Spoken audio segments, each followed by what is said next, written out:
मैं जम्मू कश्मीर में पाकिस्तान का एजेंडा लागू नहीं होने दूंगा। कटरा की रैली में पीएम मोदी का बयान। पीएम मोदी ने पाकिस्तान के रक्षा मंत्री के बयान पर साधा निशाना, कहा जो पाकिस्तान का एजेंडा है वही कांग्रेस एनसी का एजेंडा है। दुनिया की कोई भी शक्ति अनुच्छेद 370 को वापस नहीं ला सकती। पीएम मोदी की दोस्तों, कांग्रेस एनसी और पीडीपी खून खराबे के दौर को वापस लाना चाहती है। इस चुनाव में इनका सूर्यास्त करना होगा। पीएम मोदी का बयान। ख्वाजा आरिफ के बयान पर गृहमंत्री अमित शाह बोले, कांग्रेस और पाकिस्तान के इरादे और एजेंडा एक जैसा है। अमित शाह की दो टूक, ना तो आर्टिकल 370 और ना ही आतंकवाद वापस आने वाला है। पीएम के आरोपों पर एनसी चीफ फारूक अब्दुल्ला का जवाब, कहा शुक्र है एनसी थी, नहीं तो हम पाकिस्तान का हिस्सा होते।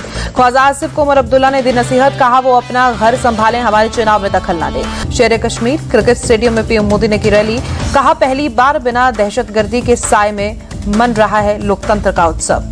तीनों खानदान पर बरसे पीएम मोदी, कहा जम्मू कश्मीर की बर्बादी के लिए ये लोग जिम्मेदार, इन लोगों ने जम्मू कश्मीर को डर और अराजकता दी। पीएम मोदी का आरोप, कांग्रेस एनसी पीडीपी ने कश्मीरियत को रौंदा, इन लोगों ने कश्मीर को अपनी जागीर समझा। पीएम मोदी ने युवाओं की बात की, कहा जम्मू कश्मीर के युवा हमारी सरकार में सशक्त हो रहे हैं। जम्मू कश्मीर की जनता को पीएम ने दिया भरोसा, कहा राज्य का दर्जा देने वालों का वादा पूरा करेंगे। कटरा में पीएम मोदी ने किया रोड शो। पीएम मोदी स्वागत में कार्यकर्ताओं का बड़ा सैलाब। पीडीपी चीफ महबूबा मुफ्ती ने कांग्रेस एनसी के गठबंधन पर सवाल उठाए, पूछा 2 बार गठबंधन की जम्मू कश्मीर को क्या दिया। पीडीपी के बिना जम्मू कश्मीर में सेकुलर सरकार नहीं बनेगी, महबूबा मुफ्ती का दावा। हरियाणा चुनाव के लिए बीजेपी का संकल्प पत्र जारी, 2 लाख पक्की नौकरी और 5 लाख युवाओं को रोजगार देने का वादा। बीजेपी का अग्निवीरों के लिए बड़ा ऐलान, हर हरियाणवी अग्निवीर को सेना की नौकरी के बाद सरकारी नौकरी की गारंटी। हरियाणा में लाडो लक्ष्मी योजना शुरू करेगी बीजेपी, हर महीने महिलाओं को 2100 रुपए और 500 रुपए में गैस सिलेंडर का वादा।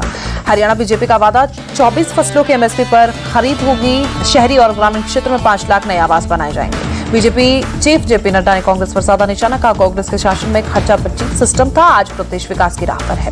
अंबाला में बोले केंद्रीय मंत्री जितिन प्रसाद, केंद्र की तरह हरियाणा में भी लगातार तीसरी बार बीजेपी की सरकार बनेगी। इंडिया टीवी से बोले, हरियाणा से कांग्रेस कैंडिडेट भूपेंद्र हुड्डा, बीजेपी के शासन में हरियाणा बेरोजगारी और महंगाई में नंबर 1 है। भूपेंद्र हुड्डा ने कांग्रेस की सरकार बनने का दावा किया है, कहा कि केजरीवाल के प्रचार से कोई फर्क नहीं पड़ेगा। कल से हरियाणा में चुनाव प्रचार करेंगे अरविंद केजरीवाल, जगाधरी में रोड शो से करेंगे कैंपेन की शुरुआत। हरियाणा के आप चीफ सुशील गुप्ता का बयान, बीजेपी झूठ का पुलिंदा है, हरियाणा को बर्बाद कर दिया। महाराष्ट्र चुनाव के लिए बीजेपी की 2 दिवसीय बैठक होगी, 23 और 24 सितंबर को मुंबई में होगी आयोजित। बीजेपी उम्मीदवारों के नाम पर लगेगी अंतिम मुहर। विपक्ष के बाद बीजेपी 50 उम्मीदवारों के नामों का ऐलान करेगी। अजीतपुर के ओबीसी नेता ईश्वर बाल बूधे को फैसला, कल शरद पवार गुट में होंगे शामिल। यूपी उपचुनाव को लेकर फुल एक्शन में सीएम योगी। मिल्कीपुर में की जनसभा, अयोध्या को 1000 करोड़ रुपए की परियोजनाओं की सौगात दी। सीएम योगी ने सपा प्रमुख अखिलेश यादव को बताया रामद्रोही, का अयोध्या में दीप जलने से अखिलेश और पाकिस्तान को परेशानी होती है। योगी का अखिलेश यादव पर डायरेक्ट अटैक, कहा 12 बजे सोकर उठते हैं बबुआ। सपा शासन में अराजकता चरम पर थी। यूपी उपचुनाव को लेकर बीएसपी चीफ मायावती ने की बैठक, लखनऊ में पार्टी नेताओं के साथ चर्चा की। कांग्रेस चीफ खड़गे की चिट्ठी पर जेपी नड्डा का जवाब, कहा गांधी परिवार का महिमा मंडन करना आपकी मजबूरी। पत्र में जेपी नड्डा ने लिखा, राहुल गांधी ने कई बार पीएम मोदी को गाली दी है, सोनिया गांधी ने पीएम मोदी को मौत का सौदागर तक कहा। नड्डा की चिट्ठी पर बोले कांग्रेस महासचिव के सी वेणुगोपाल, उनकी बातों से अहंकार छलक रहा है, बीजेपी राजनीतिक विमर्श के स्तर को गिरा दिया है। कांग्रेस नेता कमलनाथ ने बीजेपी पर निशाना साधा, कहा बीजेपी और मोदी के पास सिर्फ राहुल गांधी की झूठी आलोचना करना बचा। महाराष्ट्र विधानसभा अध्यक्ष के घर के बाहर कांग्रेस का प्रदर्शन, शिवसेना विधायक संजय गायकवाड़ के बयान पर जताई आपत्ति। दिल्ली में बीजेपी की तरफ से राहुल गांधी के खिलाफ 3 शिकायतें दर्ज कराई गई, आरक्षण और सिखों पर दिए गए आपत्तिजनक बयान। वन इलेक्शन पर कमलनाथ का सवाल है, विश्वास प्रस्ताव से किसी सरकार को भंग करनी पड़े तो क्या करेंगे। One nation one election BJP की बड़ी साजिश, सपा चीफ अखिलेश यादव का बयान। एक राष्ट्रीय चुनाव से डूबेगी अखिलेश यादव की नैया, बीजेपी नेता सिद्धार्थनाथ सिंह का हमला। टीएमसी सांसद कल्याण बनर्जी बोले, one nation one election Bharat में संभव नहीं। आप सांसद संजय सिंह बोले, वन नेशन वन इलेक्शन लोकतांत्रिक प्रक्रिया और संविधान को खत्म करने की टूक। शिवसेना यूबीटी सांसद संजय राउत का बयान, वन नेशन वन इलेक्शन का मतलब तानाशाही। एक देश एक चुनाव पर लालू यादव का बयान, मोदी सरकार और मोदी गलत काम कर रहे हैं, देश को गुमराह कर रहे हैं। बिहार के नवादा में दबंगों दलितों के जलाए घर, एसडीपीओ के मुताबिक करीब 20 से 25 घरों में आग लगाई, किसी के हताहत होने की खबर नहीं। नवादा अग्निकांड में अब तक 28 में से 15 आरोपी गिरफ्तार, भूमि विवाद के 2 पक्षों में मारपीट के बाद घटना। नवादा की घटना पर बिहार पुलिस ने जारी किया प्रेस रिलीज, कहा घटना के पीछे 1995 से लंबित जमीन विवाद। नवादा घटना को लेकर एक्शन में CM Nitish ADG law and order को घटनास्थल पर भेजा, घटना की पूरी जानकारी मांगी। नवादा की घटना पर बोले बिहार के अल्पसंख्यक कल्याण मंत्री जमा खान, सरकार दोषियों को छोड़ने वाली नहीं है। बिहार बीजेपी चीफ दिलीप जायसवाल और चिराग पासवान ने दिया भरोसा, कहा नवादा की घटना के दोषियों को छोड़ा नहीं जाएगा। आरजेडी प्रवक्ता मृत्युंजय तिवारी का बयान, बिहार में पूरी तरह से जंगल राज, ऐसी घटना बर्दाश्त नहीं। नवादा अग्निकांड में पकड़े गए सभी 12 लोग यादव हैं। केंद्रीय मंत्री जीतन राम मांझी का बयान, जनता को गुमराह करने वाला है, बिहार में कानून व्यवस्था खत्म। आरजेडी चीफ लालू प्रसाद का बयान। जीतन राम मांझी की बातों का तथ्य से कोई लेना देना नहीं है, वो आरएसएस के स्कूल में पढ़े हैं। तेजस्वी यादव का बयान। नवादा की घटना पर मायावती की मांग, पीड़ितों को बसाने की व्यवस्था करे सरकार। दिल्ली में नौसेना कमांडर कॉन्फ्रेंस का दूसरा संस्करण आयोजित, रक्षा मंत्री राजनाथ शामिल हुए। गुजरात में बुलेट ट्रेन के लिए 8 स्टेशनों की नींव का काम पूरा, बुलेट ट्रेन परियोजना के निदेशक ने जानकारी दी। दिल्ली में वक्फ संशोधन विधेयक पर जेपीसी की बैठक, all India Muslim personal law board ने रखा अपना पक्ष, कल भी होगी बैठक। वक्फ संशोधन विधेयक पर रायशुमारी के लिए जेपीसी का प्लान 26 सितंबर से 30 सितंबर के बीच चेन्नई, अहमदाबाद, मुंबई और बेंगलुरु जाएंगे सदस्य। केंद्रीय मंत्री संजय को महमूद असद मदनी ने दिया जवाब का, मदरसों को आतंकवाद से जोड़ना इस्लामोफोबिया को दर्शाता है। तिरुपति बालाजी महाराज के लड्डू बनाने में जानवरों की चर्बी वाले घी का होता है इस्तेमाल, लैब रिपोर्ट में पुष्टि, टीडीपी प्रवक्ता ने जानकारी दी। आंध्र प्रदेश के सीएम नायडू ने उठाया था मुद्दा, कहा था वाईएसआरसीपी की सरकार में तिरुपति बालाजी के लड्डू बनाने के लिए जानवरों की चर्बी का इस्तेमाल होता था। मनी लॉन्ड्रिंग केस में सत्येंद्र जैन ने दाखिल की जमानत याचिका, राउजोमैनी कोर्ट ने ईडी से जवाब मांगा। 25 सितंबर को होगी जमानत याचिका पर सुनवाई।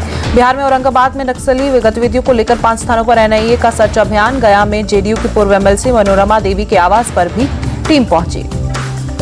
यूपी के भदोही में सपा विधायक जाहिद बेग ने जिला अदालत में किया सरेंडर, सुसाइड के लिए नाबालिग नौकरानी को उकसाने का आरोप। कोर्ट से बाहर निकलने के बाद बोले जाहिद बेग, मुझे न्यायालय पर भरोसा है, पता नहीं पुलिस मेरे साथ बुरा बर्ताव क्यों कर रही है। बर्खास्त ट्रेनी आईएएस पूजा खेड़कर के बायोमेट्रिक सत्यापन को लेकर दिए बयान को चुनौती। यूपीएससी ने दिल्ली हाईकोर्ट में चुनौती दी, 26 सितंबर को अगली सुनवाई।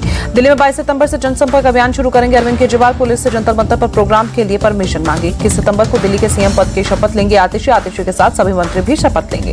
केजरीवाल सरकार के 4 मंत्रियों को रिपीट करेगी आतिशी। कैलाश गहलोत, सौरभ भारद्वाज, गोपाल राय और इमरान हुसैन मंत्री बनाए जाएंगे। आतिशी के कैबिनेट में मुकेश अहलावत होंगे नया चेहरा, एक मंत्री की जगह खाली रहेगी। गोरखपुर के रामगढ़ ताल में फ्लोटिंग रेस्टोरेंट फ्लोट की शुरुआत सीएम योगी ने उद्घाटन किया। उद्घाटन प्रोग्राम में बोले सीएम योगी, इस रेस्टोरेंट में नहीं मिलेगा हापुड़ वाला जूस और थूक वाली रोटी। गाजियाबाद के लोनी से बीजेपी विधायक नंद किशोर गुज्जर ने जूस की दुकानों का लाइसेंस चेक किया, कहा जो अवैध है उसकी दुकान नहीं चलेगी। 2017 से अब तक यूपी में 12,525 एनकाउंटर, 207 अपराधी मारे गए, 6,000 से ज्यादा घायल। 2017 से अब तक एनकाउंटर में 17 पुलिसकर्मी शहीद हुए, 1500 घायल हुए हैं, यूपी पुलिस ने जारी किया आंकड़ा। पटना में ट्रैफिक पुलिस का एक्शन, राजद कार्यालय के बाहर खड़ी नेताओं और आम लोगों की गाड़ियों काटे चालान। पटना में ट्रैफिक एसपी बोले, सड़कों पर विधि व्यवस्था खराब हो रही है, सभी को ट्रैफिक नियमों का पालन करना होगा। ओडिशा सरकार का बड़ा फैसला, प्रदेश में आयुष्मान भारत योजना लागू होगी। दिल्ली के शांतिवन इलाके में हादसा, कार के बीचों बीच घुसी सड़क की रेलिंग, दिल्ली विश्वविद्यालय के छात्र सहित 5 लोग घायल। यूपी के शाहजहांपुर में अराजक तत्वों ने मजार तोड़कर शिवलिंग स्थापित किया, मंदिर के पुजारी समेत कई लोगों पर केस दर्ज। भोपाल की रील्स के चक्कर में जान खतरे में डालती दिखी लड़कियां, पुलिस ने संज्ञान लेकर जांच शुरू की। राजस्थान के दौसा में 2.5 साल की नीरू ने जीती जिंदगी से जंग, 15 घंटे तक बोरवेल में फंसी रही। महाराष्ट्र के भंडारा में गणपति विसर्जन शोभा यात्रा के दौरान हादसा, शोभा यात्रा देख रहे लोगों से भरी छत गिरी, करीब 40 महिलाएं घायल। झारखंड के हजारीबाग में 2 समुदायों के बीच विश्वकर्मा मूर्ति विसर्जन जुलूस के दौरान उर्दू मध्य विद्यालय को छत से पथराव हुआ। वाराणसी में लगातार बारिश के कारण गंगा नदी का जलस्तर बढ़ा, तुलसी घाट के अधिकांश सीढ़ियां डूबी।